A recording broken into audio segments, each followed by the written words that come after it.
Arwin, it was a close game against Blackwater. Satisfied ba kayo sa panalo niyong to?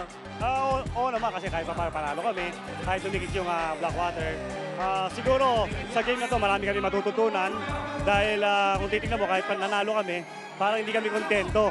Kasi ang mga karap namin malakas, kailangan hindi ganun yung ilalaro namin. So, total, ang maganda rito, may time pa kami para improve yung mga yun.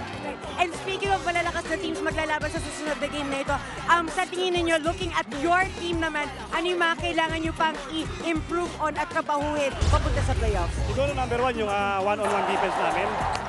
Kasi doon ang naniniwala ko na doon papasok yung team defense.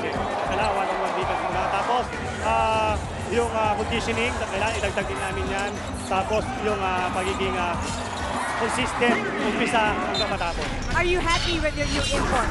Oo naman, kay Eliza, sobrang na-miss ko siya dahil parang kailan lang magkasama kami. Sabi ko nga sa kanya, nung dati ibang istorya na hindi namin nakuha.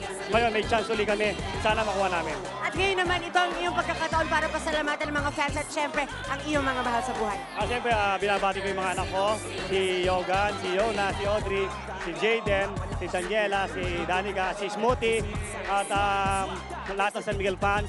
At siyempre kay Jel Alonte, kay Mayor Len Alonte, kay Mami, kay Daddy, kay Ate Emilu, kay Beo, kay Arman, at sa lahat ng mga taga El Gomez, at sa lahat na nagmamahal sa SMB, maraming salamat sa inyo. Maraming salamat and congratulations, Arwin Santos, best player of the game.